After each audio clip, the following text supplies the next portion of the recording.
करने वाले हैं मैथमेटिक्स मतलब business mathematics DUSOL BCom honours second year का कोर्स जो कि बिजनेस मैथमेटिक्स है, मैंने बता दिया है और ये आज से स्टार्ट हो गया है। और हमारा पहला चैप्टर हम कर रहे हैं मैट्रिक्स एंड डिटर्मिनेंट। ठीक है गाइस, तो मैट्रिसेस एंड डिटर्मिनेंट्स में ये चैप्टर ना बिल्कुल आपने अगर 12th में मैथ ली होगी, 11th 10th 11th 12th में मैथ ली होगी तो ये उसी में 12th में आता था ये चैप्टर। तो ये बहुत ही अच्छा होने वाला है, आसान होने वाला है। मैं पहले बता दूं बहुत ही आसान चैप्टर है, आराम से देखिए वीडियो को। और हम जिस बुक का इस्तेमाल करेंगे वो बुक है JK ठकराल की और जो कि 18th एडिशन की है। तो चलिए स्टार्ट करते हैं। तो मैट्रिसेस एंड डिटर्मिनेंट, मैट्रिसेस क्या होता है, हमारा डेफिनेशन है रेक्टेंगुलर अरेंजमेंट ऑफ MN, मैं बताऊंगा MN क्या होता है, नंबर्स रियल और complex into M horizontal row, M जो हॉरिजॉन्टल रो होता है एंड N क्या होता है, वर्टिकल कॉलम होता है, enclosed bye a pair of brackets, जो कि ऐसे होता है ब्रैकेट सच एज, एग्जाम्पल देखिए ये रहा, ये ऐसे लिखे होंगे जो कि हमारा M रो होगा, मतलब ये हमारा रो है, रो हमारा ऐसे होता है हॉरिजॉन्टल ऐसे, ठीक है, और वर्टिकल हमारा ऐसे होता है, तो कॉलम होता है ये। देखिए ये रो हो जाएगी, ये रो हो जाएगी और ये कॉलम हो जाएगी। ठीक है गाइस, तो हमारे पास M मतलब कि क्या है, M रो है, तो रो क्या होगा, कितना है हमारे पास रो, तो एक रो और दो रो, तो दो रो है तो M हमारा दो हो जाएगा। ठीक है, और कॉलम मतलब N, कॉलम मतलब N हमारे पास कितना है, तो कॉलम हम ऐसे देखते हैं वर्टिकली। ठीक है, देखो अगर कॉलम बोल दे तो खड़ा है इंसान, अगर रो बोल दे तो लेटा है इंसान। ठीक है गाइस, ऐसा समझ के चलना। तो हमारा कॉलम बोल रहा है तो खड़ा है, कॉलम हमारे कितने हैं, दो हैं, तो दो, ये रहा कॉलम हमारा N है तो कॉलम दो है। तो हम रिप्रेजेंट कैसे करते हैं M को, M इंटू N मतलब दो रो दो कॉलम। ठीक है गाइस, इसे दो रो दो कॉलम हो, ब्रैकेट में दो रो दो कॉलम हो तो हमारा स्क्वायर मैट्रिक्स होता है, ये आगे पढ़ेंगे। और तीन रो और तीन कॉलम भी हो तो वो भी हमारा स्क्वायर मैट्रिक्स होता है। ठीक है गाइस, ऐसे ही देखिए यहाँ पर ये रहा, यहाँ पर रो है, ये रो है, ये रो है, ये रो है, क्योंकि लेटे हुए हैं तो ऐसे रो होंगे। तो हमारे पास रो कितनी है, एक दो तीन, तीन रो है तो रो हमारा M होता है, तो रो तीन। कॉलम कितने हैं, ये रहे कॉलम, देखो कॉलम को रिप्रेजेंट ऐसे करते हैं, एक दो तीन, तो तीन कॉलम है, कॉलम हमारा N होता है तो कॉलम N। तो रिप्रेजेंट कैसे करते हैं, 3 इंटू 3, ये हमारा स्क्वायर मैट्रिक्स होता है। अगर 3 इंटू 4 होता तो हमारा स्क्वायर मैट्रिक्स नहीं होता। ठीक है गाइस, एक एग्जांपल लेते हैं, व्हाट इज द ऑर्डर, ये हमारा ऑर्डर ही है। ठीक है, यही हमारे को पूछ रहा है, what is the order of the each of the following matrices, matrices इसका ऑर्डर क्या होगा बताइए। अब देखिए यही बोल रहा है MN पूछ रहा है। ठीक है, यहां पर हम ऑर्डर लिखते हैं इसका, M इंटू N पूछ रहा है तो हमारा M इंटू N कितना है, M हमारा रो है और N हमारा कॉलम है, तो रो हमारे पास कितना है, एक दो, तो दो रो इंटू का साइन ऐसी, कॉलम मतलब N हमारा कितना है, कॉलम एक दो तीन, तो तीन हमारा कॉलम हो जाएगा। ठीक है गाइस, ऐसे इसमें बताइए कितने रो और कितने कॉलम है, तो M इंटू N बताना है, रो कॉलम, ये हमारा रो और ये हमारा COLUMN कॉलम। ठीक है गाइस, पेन का ले लेते हैं पेन। तो हमारे पास रो कितने हैं, तो एक दो रो हो जाएंगे, और कॉलम कितने हैं, कॉलम खड़े हैं तो एक दो, तो दो कॉलम, 2 इंटू 2 का ये ऑर्डर है। ठीक है, और ये 2 इंटू 3 का ऑर्डर है। ठीक है, इसे स्क्वायर मैट्रिक्स कह सकते हैं, लेकिन ये स्क्वायर मैट्रिक्स नहीं है क्योंकि 2 इंटू 3 का है। ठीक है, इसमें बताइए ऑर्डर क्या है, तो रो हमारा M होता है, कॉलम हमारा N होता है, तो रो हमारे पास एक दो तीन, तीन रो है, कॉलम हमारे पास एक दो कॉलम है। ठीक है गाइस, समझ आ गया ऑर्डर कैसे लिखते हैं, ऑर्डर हमारा M इंटू N ही होता है, ऑर्डर हमारा M इंटू N ही होता है। ठीक है गाइस, चलिए अगले पर चलते हैं, अगले कॉन्सेप्ट पर। मैट्रिसेस में ही पढ़ रहे हैं, अभी मैट्रिसेस ही पढ़ रहे हैं। ठीक है, मैट्रिसेस का अगला कॉन्सेप्ट। तो गाइस अब हमारा आ जाता है इक्वालिटी ऑफ मैट्रिसेस। तो इसकी डेफिनेशन क्या होती है, two matrices A and B are said to be equal written A is equal to B if they are of the same order and if all corresponding entries are equal। मतलब ये है कि यहाँ पर दो हमारे पास मैट्रिसेस दिए होंगे, एक मैट्रिक्स ये है, एक मैट्रिक्स ये है, और बीच में इक्वल का साइन होगा। तो मतलब इक्वल का साइन का मतलब बस इतना ही है, ये मैट्रिक्स इसके इक्वल है। और इक्वल कैसे मानेंगे, ये इसके इक्वल है, ये इसके इक्वल है, ये इसके इक्वल है, ये इसके इक्वल है। मतलब जो जिस जगह पर इसमें मैट्रिक्स में है ना नंबर, उसी जगह पर इस मैट्रिक्स का नंबर इक्वल होगा। मतलब देखिए यहाँ पर ये जगह है, इसके इक्वल है इस जगह के, तो ये नंबर भी इसके इक्वल होगा। ठीक है गाइस, ऐसा सेम है। और इक्वल तभी हो सकता है जब इनके ऑर्डर सेम हो। मतलब ये 2x2 का मैट्रिक्स है, ये भी 2x2 का मैट्रिक्स होना चाहिए, तभी जाके इक्वल हो पाएंगे सब एक दूसरे के। क्योंकि देखिए अगर ऑर्डर सेम ना हो तो इक्वल नहीं होंगे। एग्जाम्पल ये दे रखा है यहाँ पर, देखो ये 1/2 का मैट्रिक्स है, मतलब एक रो और 2 कॉलम है ना, है कि नहीं। और यहाँ पर देखो 2 रो और 1 कॉलम है, तो इक्वल नहीं हो पाएंगे। क्योंकि हम कैसे रखेंगे इसको, इसके इक्वल, इसके इक्वल ना, ऐसे नहीं करेंगे। तो इसके बिहाफ पर एक एग्जाम्पल ले लेते हैं। तो चलिए हमारा एग्जाम्पल है, ये रहा पहला एग्जाम्पल। तो पहला एग्जाम्पल बोल रखा है, find the value of X Y Z and W which satisfy the matrix equation. तो मतलब ये मैट्रिक्स दिया हुआ है, इक्वल का साइन ये दिया रखा है ना। मतलब दो मैट्रिक्स है। अब देखिए यहाँ पर 2x2 का ऑर्डर है, 1 2 रो, देखो 2 रो और 2 कॉलम, 1 2 कॉलम। यहाँ पर भी 1 2 रो है और कॉलम कितने, 1 2 कॉलम। ठीक है गाइस, मतलब ये इक्वल है, सही है। मतलब ये इसके इक्वल, ये इसके इक्वल, ये इसके इक्वल और ये इसके इक्वल है। ठीक है गाइस, अब हमें बोल रहा है एक्स वाई जेड डब्ल्यू की वैल्यू निकालो। सिंपल निकाल लेंगे, पहले कोई भी ले लीजिए, इसकी ले लेते हैं, इसको ले लेते हैं। x माइनस वाई इज इक्वल टू -1 है ना, x माइनस वाई इज इक्वल टू -1 के इक्वल है ना, मैंने बताया बराबर है इसको, ये इसके बराबर, ये इसके बराबर, ऐसी। तो यहाँ पर ना x या फिर y की वैल्यू निकाल लेते हैं हम। यहाँ पर x की वैल्यू निकाल लेते हैं। तो -1 तो यहीं रहेगा और ये इधर जाके, ये माइनस में है तो इधर जाके प्लस में हो जाएगा। तो y, हमारे पास x की वैल्यू ये आ गई -1 + y। अब किसी और इक्वेशन में रख देते हैं। मतलब इक्वेशन का कहने का मतलब ये इसमें भी x y है तो इसके इक्वल रख देते हैं। तो ये हमारा 2x - y किसके इक्वल होगा, 0 के इक्वल, क्योंकि ये जिस जगह पर है ये भी तो उसी जगह पर है, तो इक्वल होगा। तो हमारे पास x की वैल्यू आई है, तो x की वैल्यू पुट कर देते हैं ऐसी, -1 + y, ये x की वैल्यू पुट कर रहे हैं और माइनस का y ऐसे रख देंगे और 0। ठीक है गाइज, तो इसको इससे में मल्टीप्लाई करेंगे तो -2 + 2y - y, ये तो इसी में ही होगा ना बस, तो इक्वल टू का 0। ठीक है, अब देखिए यहाँ पर +2y है और माइनस का y है। तो यहाँ पर मतलब 2 सेब है, y को सेब समझ लीजिए, 2 सेब है और यहाँ पर 1 सेब है, तो 1 से बचा मतलब -2 ऐसे रहेगा, प्लस का क्या हो जाएगा, y हो जाएगा।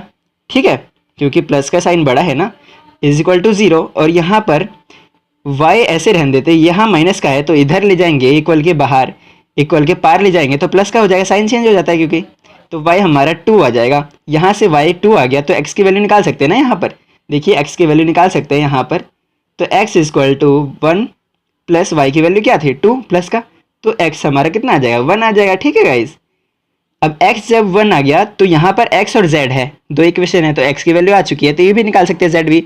तो यहाँ देखिए 2, ये उतार रहा हूँ, 2x z + z is equal to, ये जिस जगह पर है वो किस जगह पर है, ये भी इसके इक्वल होगा, क्योंकि जिस जगह पर ये है उस जगह पर ये है, तो दोनों इक्वल। तो x की वैल्यू हमारे पास 1 आ रखी है, तो 2 x की वैल्यू 1 रख दी, + z इज इक्वल टू 5, तो 2 1 कम 2 + z is equal to 5, 2 plus में है, इधर जाके माइनस में हो जाएगा, तो 5 - 2 तो 3 हो जाएगा, z हमारा 3 आ गया। ठीक है, अब देखिए z हमारा 3 आ गया, तो z इसमें है और w है, तो यहाँ पर z की वैल्यू पता चल गई, तो w की वैल्यू पता चल जाएगी। देखिए कैसे, ऐसे 3z यही उतार रहा हूँ। अब ये जिस जगह पर है इसमें कौन सी जगह है, ये है, तो इक्वल 13 के हो जाएगा। ठीक है, z की वैल्यू हमारी क्या आई है, 3, तो 3, ये 3 लिखा यहाँ पर और z की वैल्यू 3 लिखा है इसमें, प्लस का w की वैल्यू नहीं पता तो w हमने ऐसे लिख दिया, तो 3 3 9 + w इज इक्वल टू 13। तो w को ऐसे रखा, यहाँ प्लस का है तो 13 को इधर ऐसे रखता हूँ, यहाँ पर प्लस का है तो इधर जाके माइनस का हो जाए, तो माइनस, तो w इज इक्वल टू 13 - 9 4। अब देखिए एक्स की वैल्यू 1, वाई की वैल्यू 2, जेड की वैल्यू 3, डब्ल्यू की वैल्यू 4। अब मैंने यहाँ पर कंफर्म करने के लिए यहाँ पर आंसर लिख रखा है, ठीक है। तो देखिए x की वैल्यू 1 है, बिल्कुल है, y की वैल्यू 2 है, बिल्कुल है, z की वैल्यू 3 है, बिल्कुल है, w की वैल्यू 4 है, तो बिल्कुल है। तो मतलब हमारा आंसर सही है, ठीक है गाइस। अब अगले मैट्रिक्स पर चलते हैं। कॉन्सेप्ट है हमारा जीरो और नल मैट्रिक्स। डेफिनेशन क्या होती है? n, m इंटू एन बता दिया, m रो हमारा होता है, n कॉलम होता है, m into N matrix whose entries are all zero, जिसकी मैट्रिक्स जीरो होती है सारी entry, is called then M and zero या फिर नल मैट्रिक्स, मतलब जीरो या फिर नल मैट्रिक्स कहते हैं उसे, ठीक है guys. It is usually denoted by O M N, वही रो और कॉलम, ठीक है। ओ, इसे ओ है, ये जीरो नहीं है, ओ से डिनोट करते हैं जीरो या फिर नल मैट्रिक्स को, ठीक है। और मोर सिंपली बाय जीरो। देखो एग्जांपल, देखो ये ओ मैट्रिक्स है, ये ओ है जीरो नहीं है, ये ओ है। मैं हरदम जीरो बोल रहा हूँ कभी कभी, तो ध्यान रखना ओ है ये, ठीक है। जो बहुत ज़्यादा डार्क में बना रखा है ओ को, वो ओ है, और कम डार्क में बना रखा है जीरो को, तो जीरो ही है। तो ये देखिए ओ मैट्रिक्स को डिनोट करते हैं ऐसे, और सब सारी एंट्री जीरो है, तो ये हमारा जीरो मैट्रिक्स है, ठीक है गाइज। या फिर इसे ऐसे भी कर सकते हैं, जीरो जीरो जीरो, सारी एंट्री जीरो। अब यहाँ पर देखिए कॉलम कितने, रो कितने, पहले m इंटू एन, एम हमारा रो होता है तो पहले रो फिर कॉलम, तो रो एक दो, दो रो है, इंटू कॉलम कितने, एक दो तीन चार, चार कॉलम है तो चार, दो 2/4 का ऑर्डर बन रहा है इसमें। अब यहाँ देखिए ऑर्डर कितने बन रहा है, एक दो, दो रो हैं, इंटू में कॉलम एक दो तीन, तीन 2 इंटू 3 का ऑर्डर बन रहा है, ठीक है गाइज। अब मैंने बताया था आपको कि स्क्वायर मैट्रिक्स आगे पढ़ेंगे, तो देखिए स्क्वायर मैट्रिक्स हमारा आ गया है। तो देखिए स्क्वायर मैट्रिक्स का डेफिनेशन क्या होता है, तो an m into N matrix is said to be a square matrix of order n if m is equal to n, that is if it has the same number of columns and row. मतलब column जितने होंगे ना, तो रो भी उतने ही होना चाहिए, तो उसे स्क्वायर मैट्रिक्स में बोलते हैं। तो देखिए यहाँ पर एक एग्जाम्पल है, एक दो तीन, तीन रो हैं, एक दो तीन, तीन कॉलम है, तो रो और कॉलम का ऑर्डर एक ही है, ठीक है, सेम नंबर है रो और कॉलम के, तो ये हमारा स्क्वायर मैट्रिक्स कह सकते हैं इसे, ठीक है बिल्कुल। तो यहाँ पर रो देखिए एक दो रो है तो दो लिख दिया, कॉलम कितने, एक दो कॉलम है तो दो कॉलम लिख दिया, तो यहाँ पर रो और कॉलम दोनों सेम नंबर है, तो मतलब हमारा ये भी स्क्वायर मैट्रिक्स है। 4/4 का भी हो सकता है हमारा मैट्रिक्स, लेकिन यहाँ पर पढ़ना नहीं है 4/4 का आपको, ठीक है। हालांकि ये क्वेश्चन दिया है लेकिन कोई मतलब नहीं होता उसका। चलिए अगला देखते हैं। यहाँ पर एग्जाम्पल है हमारे पास, find the position of A11, A12, A31, A21, A23, A31। हमने यहाँ पर बताया था, नहीं बताया होगा तो फिर से सुन लीजिए। यहाँ पर देखिए ऑर्डर लिखते हैं, यहाँ पर इस नंबर, यहाँ पर कोई नंबर होगा ना तो उसे A11 कहते हैं। 11 मतलब पहला वन हमारा n होता है, और दूसरा वन हमारा n होता है। मतलब वन का, इसका मतलब है पहले रो और पहले कॉलम में ये नंबर है, हाँ। और यहाँ पर हमारे ये m है और ये n है, तो इसको क्या कह सकते हैं, पहला रो है ना, पहला रो और दूसरे कॉलम पर है, ठीक है, ये पहला कॉलम और दूसरा कॉलम, ठीक है, ऐसे कह सकते हैं। और ये दूसरा रो पहले कॉलम, और ये दूसरा रो दूसरा कॉलम, दूसरा रो दूसरा कॉलम, कैसे, एक दो, मतलब ये दूसरा रो, एक दो दूसरे कॉलम पर है, ठीक है गाइस। ऐसे ये भी डिनोट करते हैं इसे मैट्रिक्स में, नंबर को ऐसे डिनोट करते हैं, A11, A12, A13, सॉरी दिख नहीं रहा था, A11, A12, A13, ठीक है। और फिर A21, A23, A22, A23, A31, A32, A33, 3 into 3 matrix को डिनोट करते हैं ऐसे, और 2 इंटू 2 मैट्रिक्स हो तो उसे ऐसे डिनोट करते हैं, A11, A12, A21, A22। इस जगह पर जो होगा उसे A11 कहेंगे, इस जगह पर जो नंबर होगा उसे ये कहेंगे, इस जगह पर जो नंबर होगा उसे ये कहेंगे, ठीक है गाइस। ऐसे यही क्वेश्चन दे रखा है यहाँ पर कि इसके पोजीशन बताने हैं, A11 का पोजीशन बताइए। तो हमने बोल रखा है A11 ये है, A12, A3 ये है, A21 ये है, A22 ये है, A23 ये है, तो A31 ये होगा, A32 ये होगा, A33 ये होगा। तो गाइज आप खुद ही बता सकते हैं A11 क्या है हमारा, बताइए पोजीशन A11 की कौन सी है, ये है पोजीशन, तो हमारा 3 आंसर हो जाएगा, ठीक है। और फिर A22 की पोजीशन, तो A11, A12, A23, A13, A21, A22, तो A22 ये है 6, तो ये देखिए 6 आ गया हमारा A22 का पोजीशन। A33 की पोजीशन हमारी ये है, क्योंकि A31, A32, A33, तो हमारी 8 आंसर आ जाएगी, ठीक है। और A21 का क्या है, A21 हमारा ये होता है, देखो A11, A21, A31, तो हमारे A21 1 है पोजीशन, ठीक है, A21 का पोजीशन 1 है, ठीक है। A23 का पोजीशन क्या है, A21, A22, A23 की पोजीशन 0 है। A31 की पोजीशन कहाँ होगी, तो ये होगी, तो 5 हमारा आंसर हो जाएगा। तो ऐसे हमारा पोजीशन बता दिया हमने, ठीक है गाइज। चलो अगले पर चलते हैं, अगले कॉन्सेप्ट पर। ये आज हम पूरा मैट्रिक्स कर लेंगे और फिर कल एक्सरसाइज डिस्कस करेंगे। इस मैट्रिक्स के जितने भी क्वेश्चन हो सकते हैं, हालांकि मैं ये जितने भी कॉन्सेप्ट बता रहा हूँ, अगर आप ये कर लेते हैं तो एक्सरसाइज में कोई दिक्कत नहीं आएगी, और मैं एग्जाम्पल साथ के साथ बताए जा रहा हूँ, तो कोई दिक्कत की ज़रूरत नहीं है, क्योंकि मैं लास्ट में आपको क्वेश्चन दे दूंगा। बुक की भी ज़रूरत नहीं है आपको, मैं आपको क्वेश्चन दिखा दूंगा कि ये क्वेश्चन करना, आप स्क्रीनशॉट लेके अपने खुद से प्रैक्टिस करना। और जो नहीं आए मैं कल तो बताऊंगा ही प्रैक्टिस के लिए, एक्सरसाइज क्वेश्चन डिस्कस करूंगा ही, ठीक है। चलिए, डायगोनल मैट्रिक्स।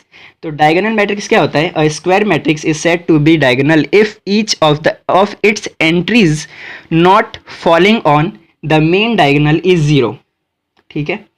मतलब ये है, डायगोनल मैट्रिक्स क्या होता है, डायगोनल मैट्रिक्स ये होता है, ठीक है, ये तो सीधा बोल रखा है, जो मेन डायगोनल है ना, डायगोनल मैट्रिक्स तो ये होता है दोनों, लेकिन मेन डायगोनल हमारा ये होता है, ये जैसे कोई मैट्रिक्स दिया हो तो ये मेन डायगोनल होता है, जैसे कि ये, तो ये मेन डायगोनल ना 0 नहीं होना चाहिए, नॉट फॉलिंग 0, तो 0 नहीं होना चाहिए, तभी डायगोनल मैट्रिक्स कहलाएगा। तो देखिए 0 नहीं है सारा का सारा एंट्री, तो ये हमारा डायगोनल मैट्रिक्स है। अब देखिए अगले कॉन्सेप्ट पर चलते हैं, ये इसमें इतना ही था बस। स्केलर मैट्रिक्स क्या होता है, a diagonal matrix whose all the diagonal elements are equal is called a scalar matrix. जितने भी डायगोनल मैट्रिक्स है ना, मेन डायगोनल है, डायगोनल का एलिमेंट वो सारा सेम है, तो उसे स्केलर मैट्रिक्स कहते हैं। तो ये देखो सारा सेम है ना, तो ये स्केलर मैट्रिक्स है, सीधी बात, बस इतना ही है, ठीक है गाइस। ये बस ये आप जानते रहिए, कुछ मुश्किल नहीं है, मैं कॉन्सेप्ट बता रहा हूँ और यहाँ पर कोई कॉन्सेप्ट बताएगा नहीं, सीधे क्वेश्चन पर ले जाएगा। तो चलिए आप आराम से मज़े से देखते रहिए। आइडेंटिटी मैट्रिक्स और यूनिट मैट्रिक्स क्या होता है, all its main diagonal entries are ones and all other entries are zeros. An identity matrix denoted by I, ये आई फिर एन है यहाँ पर, और मोर सिंपली बाय आई। या तो इसे हम ये कह सकते हैं, या तो इसे हम ये कर सकते हैं। आपने पढ़ा होगा कि इसे हम हमेशा यही लिखते हैं, तो यही लिखेंगे हम, ठीक है, आसान के लिए। तो आइडेंटिटी मैट्रिक्स यही होता है, देखो यही होता है आइडेंटिटी मैट्रिक्स। डायगोनल सेम होंगे, बस यहाँ पर 1 होगा, 2 नहीं हो सकता, 2 होगा यहाँ पर सब में, तो आइडेंटिटी मैट्रिक्स नहीं है। यहाँ पर हमेशा 1 होता है आइडेंटिटी मैट्रिक्स में, यही होता है ये हमारा आइडेंटिटी मैट्रिक्स 1 0 0 0 1 0 0 0 1, ये हमारा आइडेंटिटी मैट्रिक्स होता है। एक की जगह कुछ भी आ जाए तो वो हमारा आइडेंटिटी मैट्रिक्स